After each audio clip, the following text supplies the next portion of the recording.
Have you ever wondered who is Dr. Joe Dispenza really behind all these big words and, who is he like as a human? And we were also very interested in it. And when we went to retreats and when we talked to people who know him or who are in deeper connection with him, we always got like a little sneak peek into his life or what is it like to work for him, and we are going to share it in this video because I think a lot of people are super interested in it and they want to know who is this charismatic speaker and person who makes people transform or gives space to people to transform. Usually when you go to a personal development retreat or you have a guide that helps you to improve your life, you're usually not that focused on the person, you're more focused on yourself. But Dr. Joe is offering us exactly this. He's not sharing anything about himself and he's only truly caring for us, for his students. And it's so sincere and so humbling to watch him on stage. He never wants that people talk about him. He wants people to talk about themselves and their journey. And all it does is to make us students wish even more what he's really about. And it's so funny when we go to these retreats and we speak to other participants, how we're all like searching for these little details that he might reveal about himself. Sometimes you go to his retreat and you're wondering, okay, this person doesn't have like a platinum and bronze and all these different kinds of tickets. There is a one price ticket for everybody. And it's amazing because then you are on a beach or you are doing walking meditation or you're meditating in a ballroom and next to you some billionaire and next to you is some sports person who is very famous and next to it it's like a person who is like singer or very famous Hollywood people who you could meet there, but you are too humble to just approach them and make selfies with them because you basically respect their process. And that's what also is Dr. Joe Dispenza about. He wants to make this work available and equal for everybody who wants to transform and who wants to change, because he knows that people can create anything in their life if they want to. And for so many years, his retreats just started to sell out faster and faster, sometimes within a few seconds or minutes. And what he could do then, of course, is supply and demand, right? Just raise the prices. Or but make those tickets like gold tickets and VIP tickets. Because people would pay for it. Yeah, no doubt about that. People would pay for it. But he just keeps it the same. He increases maybe from year to year $100 or $200, but that's it. And like this is so unusual, especially in this personal development world, where usually you have those higher ticket sales and bigger rooms, but he wants to keep it sacred, and it's really, really special. Mm-hmm. And you might speak to some famous singer or actor or sports person, you don't even know them, and later you find out who it was. But you just have normal conversations with them. Yeah, you speak like with very abundant people who have real problems as well. They are people too, and you don't make big deal in there because you're sort of like equal, connected, aligned. That person is not more or less than you or anybody else in there. And that's what Dr. Joe understands very much. And I think I very much adore him for this, because he spends a lot of time to overcome his ego every single day. I believe that it has to be extremely hard. Can you imagine those temptations of like very luxurious, seductive lifestyle, women, money, yachts, and all these things? He can still enjoy it, but at the same time, he's sustaining his energy. He's focused and very driven, and he knows what he wants, and he knows that this stuff, his work, is very sacred. And I love that about him, because he's just really, truly pure within this, because he doesn't want to ever make it about himself or about anybody famous coming, or he doesn't even share how many people he helped. He always says, my staff does this for prisoners, and my staff does this, or we are doing this for Navy SEALs and so on. He never does, I did this, I supported 100,000 people, or I never these numbers, never these stories.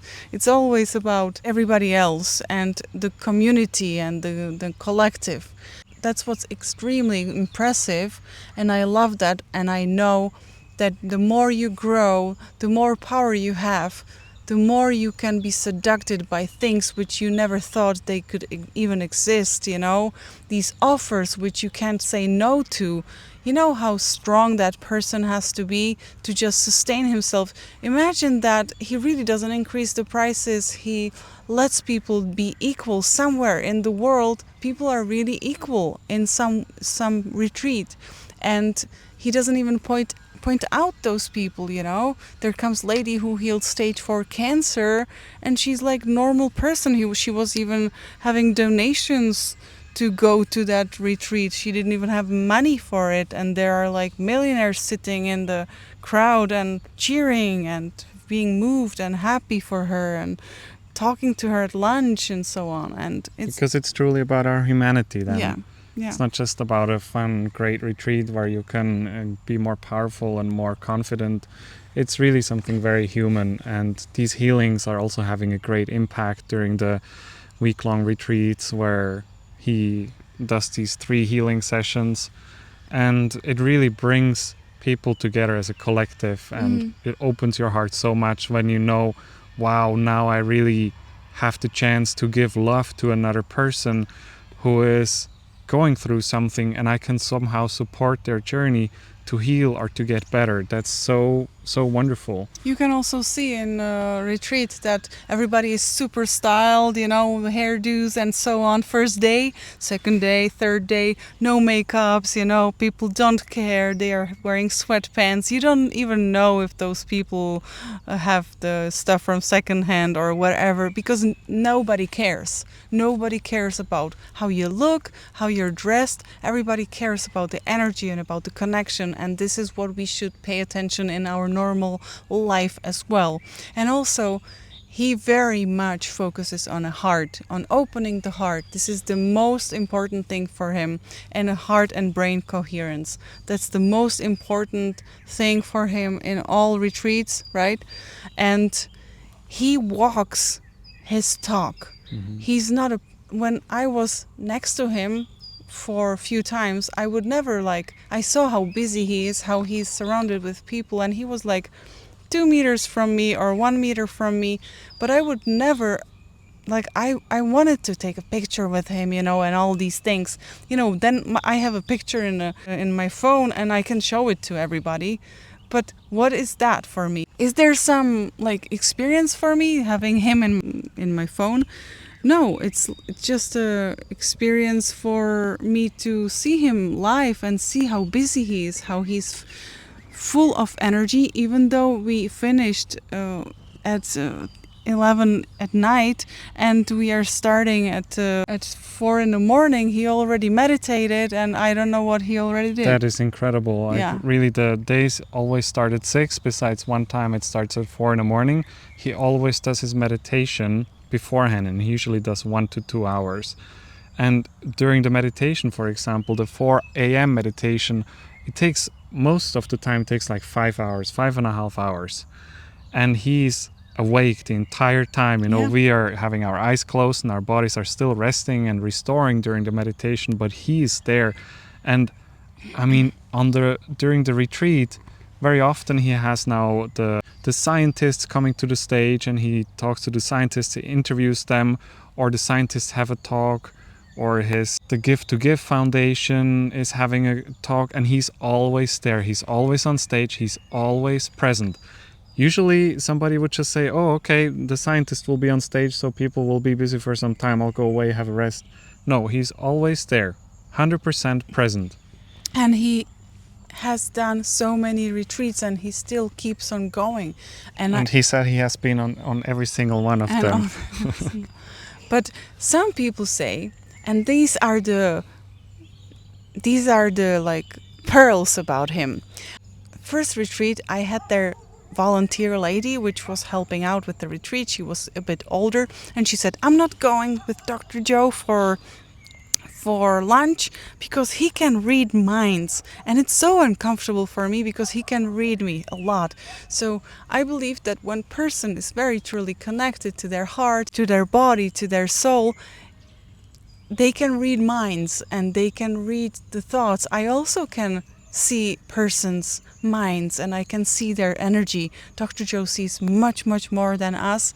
And he doesn't show us that no, he does. No, You wouldn't think it about he's him. so this is really, really cool about him, and you should be very much aware of that if you would meet him.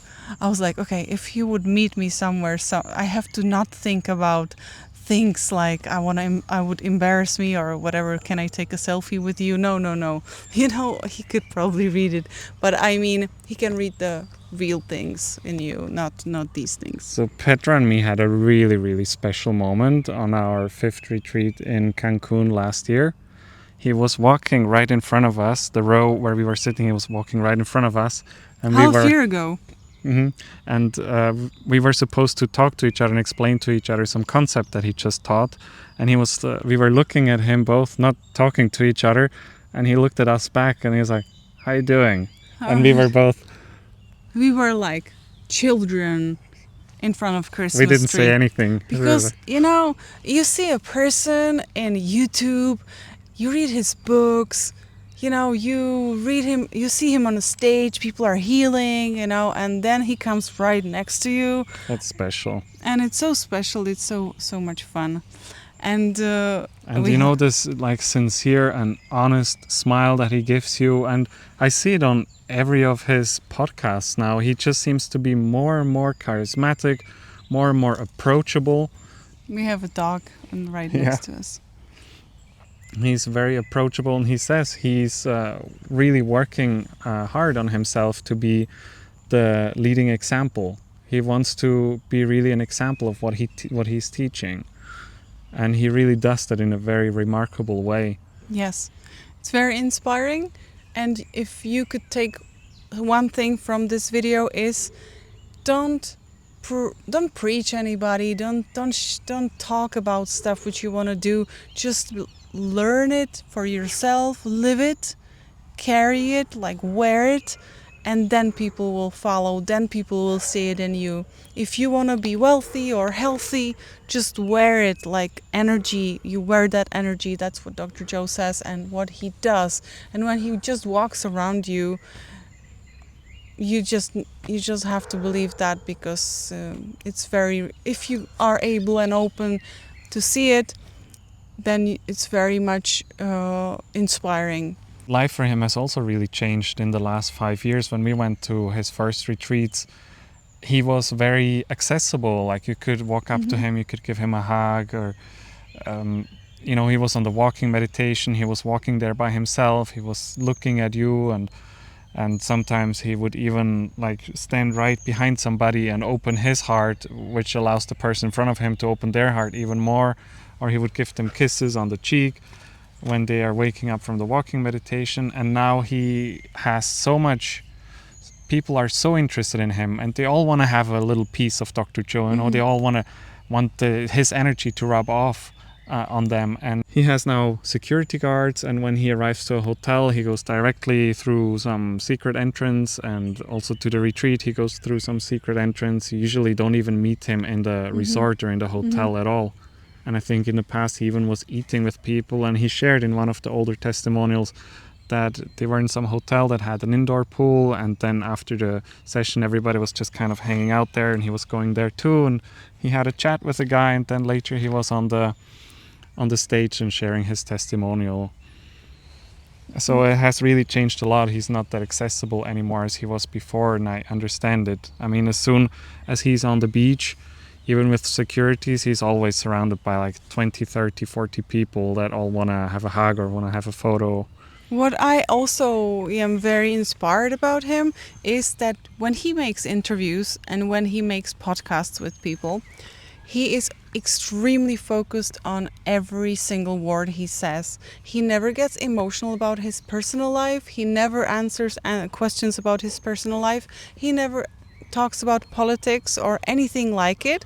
He keeps it pure and very focused, this work, because he knows this is what people need to hear, and the other things are just like ballast, like nothing important for people, because he wants to deliver in that time which he has for the podcast or so. He wants to deliver what means for you, what is meaningful for you. And I love that about him, because it is of course very interesting how he's living, who is he with, is he married, or how many whatever is he having, children, dogs, whatever you want to ask, so you get to know him more. But you know, the most important thing is work. That's why he's in the podcast.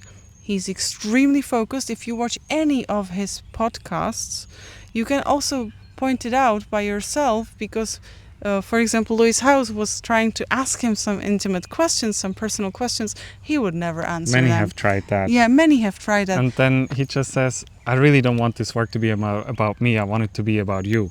Yeah, yeah. And he immediately And this very is- seamlessly goes to Yeah. something that is really meaningful for the viewer, instead of just using this time Yeah. that he could talk about himself. And sometimes I'm on a family dinner, or I'm with people who I know, and I'm keeping my energy, and then somebody says something and I get emotional and I have comments, and then I regret that I commented something, you know.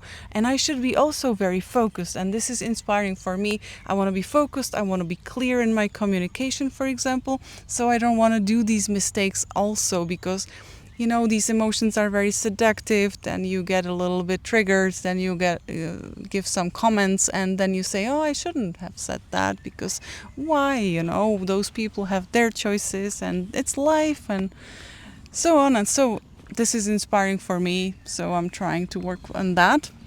But every now and then he gives a little detail Yeah. about how he thinks or how he feels.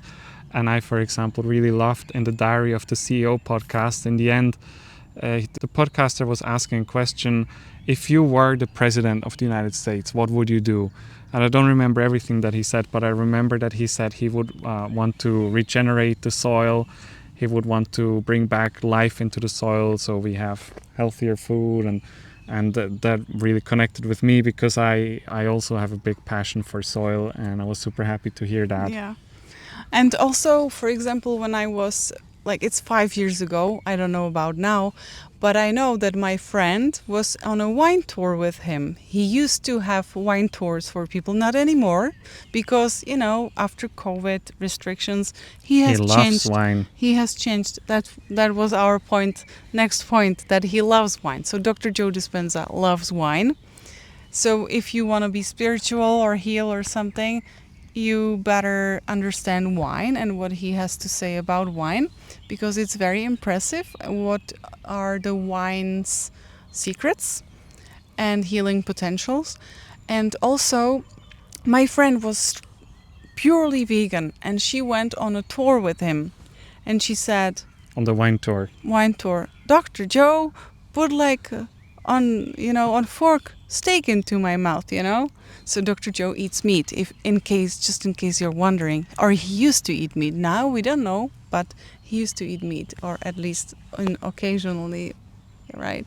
And also he eats gluten for sure, because he cooks pasta sometimes. He's Italian. Yes, he said he makes a pretty good pasta primavera. Yeah. And I heard something about him and tiramisu, so I don't know if it is true or not, but he said that when he has a post-progressive course, he talks about that we are now in a density here, and we stopped here, the soul stopped here, because here is tiramisu. Yes, exactly. Right. Yeah. So that was also very funny. And on the Vienna week-long retreat 2 years ago, it was also really relieving for me to hear him. That was just after COVID.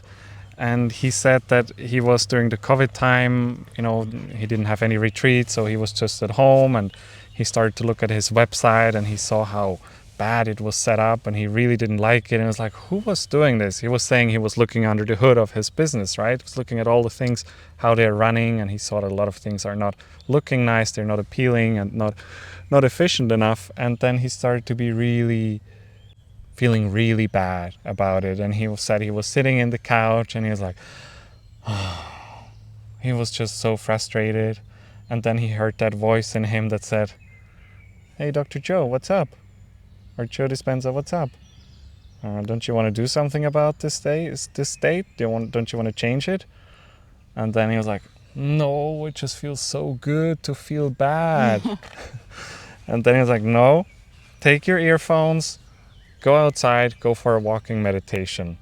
It's like, "Yeah, but I don't want to." "No, you go. Get in the car, do the walking meditation." He went in the car and he started to drive and he realized he forgot his headphones. Oh, okay, he has to go back. Maybe not today. Another reason to not do it. Yes, and then back home he took his headphones and he looked out the window and he saw there already some clouds coming. He's like, Might be bad weather. And then he said, "No, you go." And he went and he stood up, he put his headphones in and he put his hands on his heart. And he had that insight that said, "You just forgot that you're love." And that's what he shared with us on the retreat. And it was also really refreshing to hear him that he also could like to be in that state and he doesn't really want to do it, doesn't really want to change. Because sometimes it just seems like, wow, he has it all figured out. But he's very clear about that he also reacts a lot. It's just a question of how long. But he's very exceptional being because since childhood he was different. In university he was doing 3 hours of yoga a day and he was still interested in studying all these ancient wisdoms, and then he was studying spontaneous remissions and he was still drawn to these things which are not possible to be possible, you know what I mean, like those books and those stories and all these things. Also he did for himself, he healed his body too. When he was having injury, he talks about it in all the podcasts and so on. He has a really impressive CV. Like, he has had a chiropractic practice, he studied chiropractor, he studied neuroscience. And I want to say... He had a martial arts studio. Yeah, but he was very successful. He didn't have to move anywhere. He didn't have to do anything. All the cars or the houses, all the properties, all the abundance was already there in his life. He didn't have a need to do these things. He does it for people because he's basically... I don't want to say that, but there's very limited amount of words in this planet, like chosen one, you know, the person who inspires others.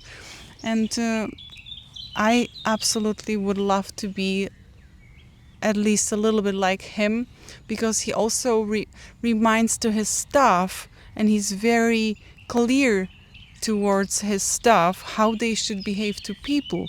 All of the staff is very compassionate, very open-hearted, very much listening to you, what you want, what you need.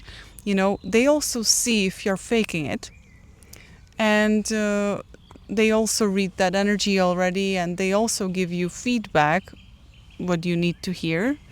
And also they have to be as well in this state and keep their energy up and work on themselves. It's very important for him to have people who could hold the energy with him, who could do it for the people who are coming to heal and create their life on the retreats, for example. We heard on the Vienna retreat that a lot of people were really nasty to the staff. They had really ridiculous demands, and they were very rude to the staff. But the staff they keep their energy up, and they stay calm, they stay compassionate, and they don't judge people. They're not getting triggered by it. They always try to do the best from their heart. Yeah, and also he has a lot of people who are a little bit crazy, who could follow him, you know, who write him emails and who wants to stalk him. And that's why he has to have some helpers around him to keep him safe. He calls them angels. Because it's incredible what people can figure out and what they can want from him, because they believe he's miraculous healer and he will heal them on the spot, or they want him to not do the retreats because he's a liar. And who knows what people say about him, right? But there's a lot of things, because mind can be very, very amazing, but also very destructive. So We have to let people live. If there is help for people who are sick, if there is hope, we should support these people, and especially this pure person like Dr. Joe Dispenza. And once you go to his retreats, you might realize that it's not just about manifesting money or healing or manifesting the love of your life with his work, but it also goes very, very deep into spirituality. And we really feel, and deep down we know that he has an immense wisdom about these things, because he's in meditation so much. And he sometimes tells us stories that he experiences, and they're so incredible, so out of this world. And we know he just gives us a tiny bit. He just gives us that's what we a few know. grains of salt, Yeah. but there's a whole sea of experiences. And he knows, he sees things when he guides those meditations. He sees energy of the whole crowd. He can see energy from the individuals. Yeah.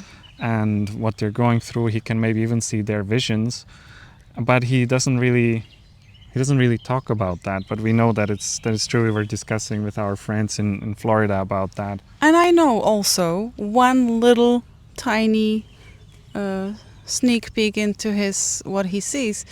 He said also in some videos on YouTube, you will find it. I think it's from some testimonial or what.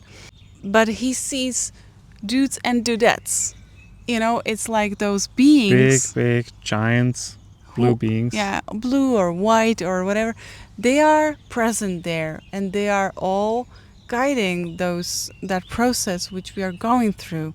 And I don't know if they are with him definitely all the time, and they are also with us in the room, and they are healing people, and especially if they are sick and so on. We are absolutely.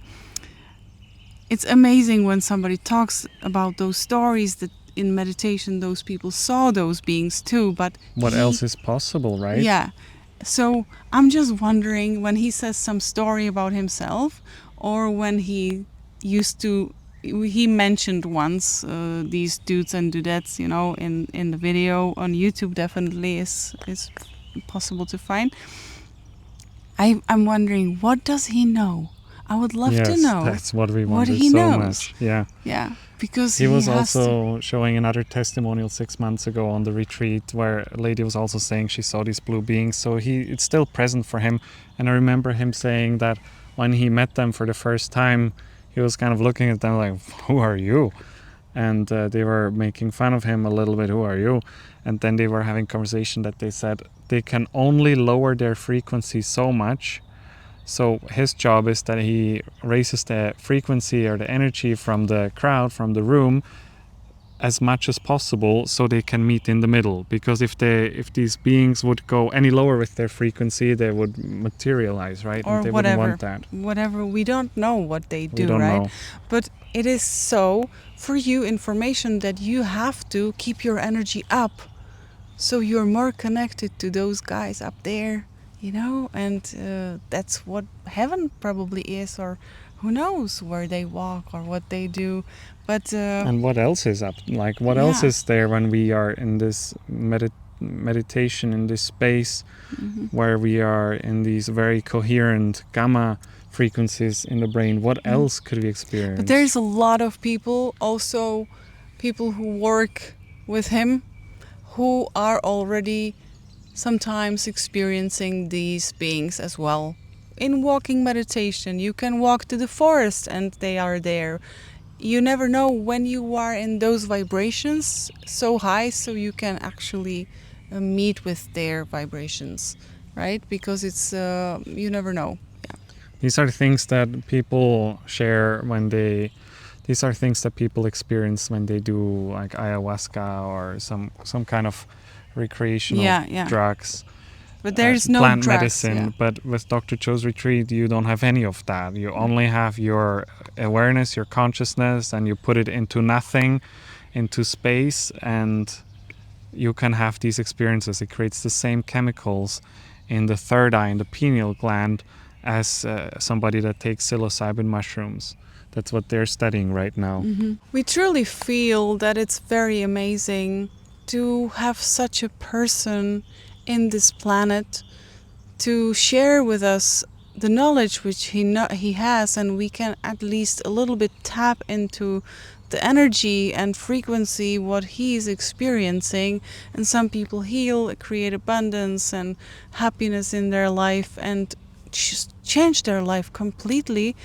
And it's so amazing that we are not anymore only left and settled only for the 3D world, just a cause and effect world where you have to work hard all the time and just grind and, and listen to everything what media say and what the doctors who are really manipulated by the system say, which are not even having their own mind and their connection to themselves.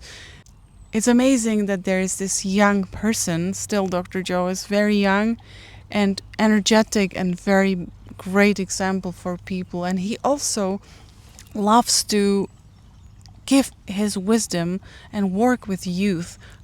And he very much supports youth to be open-hearted. And he knows that it's our future, these children and youth is our future, and he has these programs where he puts them together to get them get to know each other. And it's also very beautiful that he is thinking about these possibilities for the planet, because he knows that it doesn't matter how many people get together, but it matters how many connected and aligned people, coherent people are together. And that's what creates the biggest waves and the biggest healing. That's why he also created the walking meditation walk for the world that he was organizing all over the world. You could download the meditation for free. It's a beautiful 50-minute meditation, and he did it 3 times so far, and it's so powerful, when we all can show up and we can walk for a better world. Yep. For me, it really opened up a whole new world with Dr. Joe Dispenza. Before that, I was into personal development, but more on the matter-to-matter approach and shifting your thoughts and having better strategies in life to cope with life. But he really showed me a whole new world, and I'm super grateful that we have him in this time and that he's so giving. And he was saying on the last retreat where we were in Cancun that he will never ever stop doing life events because he just loves it so much. He finds it the most important part of his work. Because we were a bit worried about it as he was having some troubles in Europe. People didn't really accept him well in here in Europe, and it's not very nice from Europe because there is accepted almost everything, but not Dr. Joe, not the good stuff. And maybe we'll open up to it. And I'm also impressed that he just said, okay, so we'll not do it in Europe that much then. And he will not fight with these things, I think that it's very smart and wise. Okay, they don't let me in, so they don't let me in. He said he always goes where he's invited, and if he's not invited, then he'll do something else. Yeah. It's his comments can't never insult you, can't never offend you, but something inside you want to change because it's triggered so much sometimes. The meditations are so long, so you have to get in a deepest core of you, and then you know that there's something in you what wasn't addressed so long or never, and then you have to just deal with it later. That's exactly what he wants. That's why he has this long meditation, so you really get to that point. So he said he's not a big fan of those 5-minute headspace meditations. But if you want to contribute to the better world, become coherent. Become heart and brain coherent. That's your target. It's the most important thing you could do in your life, to be coherent, aligned. If everything is within you coherent, you can't be sick, you can't be poor, you can't have bad relationships. It's not possible. And if they are seeming bad, it's just falling apart into chaos, so it can compose itself into better life for yourself. So you said it beautifully. Oh, thank you. So I also just reminded to myself how important it is to be just coherent and not even like strive for anything specific, but the coherence, because the coherence is the wholeness. And when you're whole and coherent, it all comes to you. You just think about it and it's just coming into your life super seamlessly. And if you want to contribute to the better world, do Dr. Joe's meditation, Walk for the World, which is available online on his YouTube channel for free. If you know something more about Dr. Joe, some secrets, post it underneath the video. Or if you would like to know about something, post it also underneath the video. And if you're interested in creating your own Dr. Joe Dispenza retreat at home for less than $100, then you can also watch this video next.